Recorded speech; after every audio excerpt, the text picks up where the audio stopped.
Hello guys, this is Clinton Donmoen.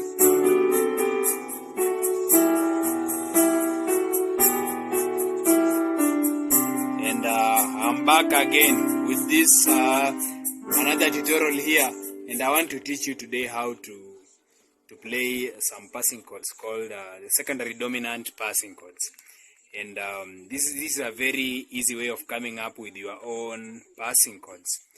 And assuming you are going to any chord, you try and identify the fifth of that chord, and then you just play a dominant 7.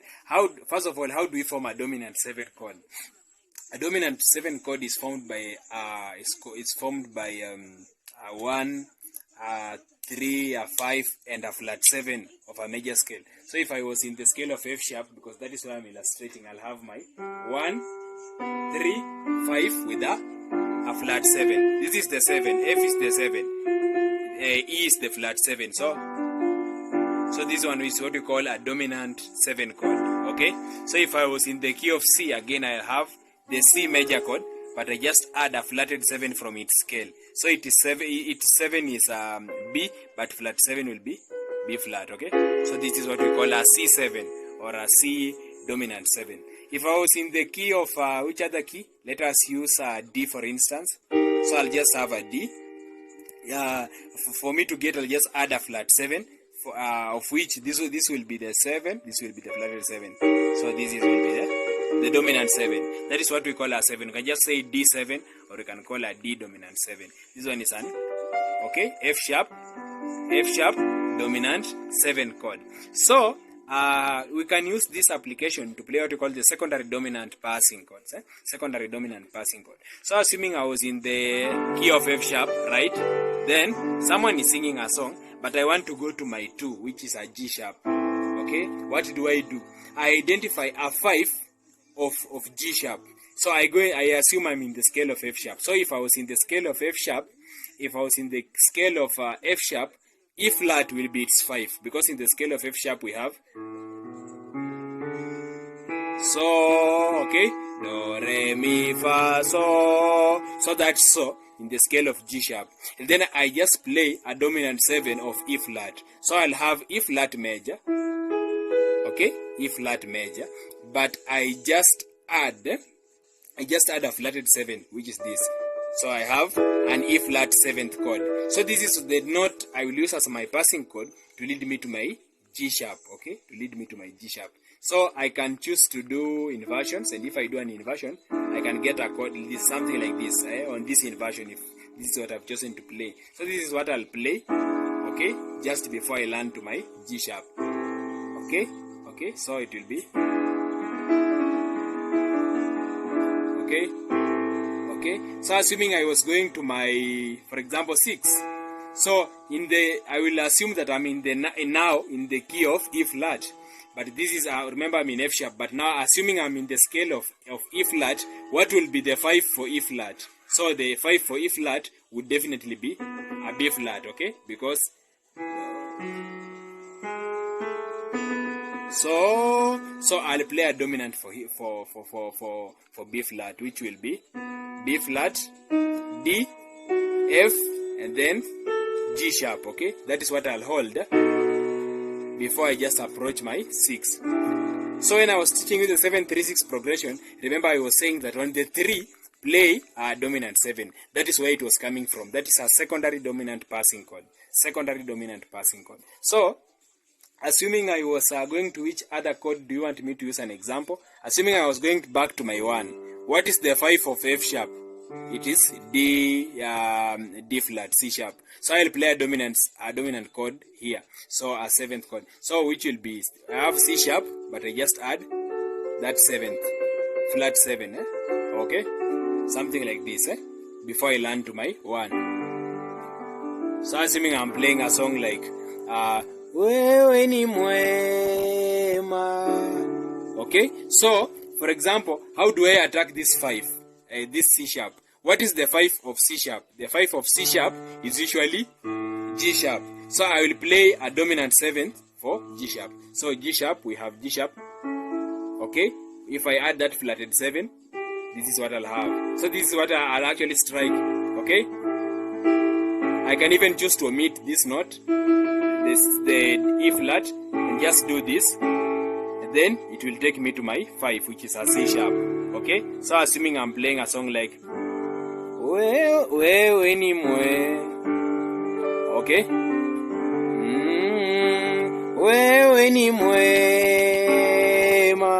Okay? That is how I'll attack. Haufananishwi. Wewe ni mwe. Okay? I can insert that G sharp there again. Mwema Bwana. Wewe ni mwema. Okay? So that is what I'll apply there. It's called a secondary dominant passing chord. So assuming I want to go to my 2 in the song like sitaabudu miungu mingine iliyo na mifano yote. Instead of just going directly to my 2, or instead of playing 4 3 2, what do? I just flip in this secondary dominant chord, which will be E flat dominant 7th chord, and then it gets me it gets me to my G sharp. So sitaabudu miungu mingine iliyo na mifano yote. Okay? Then I land there safely and it sounds so good. Sitaabudu miungu mingine iliyo na mifano yote. Then sitapiga magoti yangu kuisujudu. Takusanya sadaka zangu ziwe manukato kwa Yesu, wastahili sifa. Sitaabudu miungu mingine iliyo na mifano yote. Sitapiga magoti yangu kuisujudu. Takusanya sadaka zangu ziwe manukato kwa Yesu, wastahili sifa. So that is how I bring in that concept. So assuming I want to go to any chord, even if I want to go to the 6, I just insert that, that chord there before that. Okay? So assuming I'm playing a song like I'm playing like a song like wastahili wewe Bwana. Okay? So to my 2, wastahili wewe, to my 6, wewe. Okay, so wastahili wewe Bwana, wastahili wewe. Okay, Bwana, wastahili wewe Bwana. Okay, upokea utukufu. So when I was on my 3, wastahili wewe, or sitaabudu miungu mingine iliyo. So I was just playing here. Basically I was playing a 5/3. Don't confuse this chord with that dominant thing you have been doing. Okay, this one is just a 5, a basic 5/3. This one is a C sharp, which is my 5. So root position, first inversion over the 3. So sitaabudu miungu mingine iliyo na mifano yote, but then I flip in this.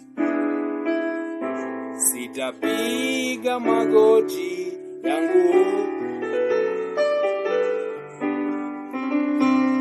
takusanya sadaka zangu ziwe manukato kwa Yesu, wastahili sifa. So that is how it is. God bless you and we have a good day.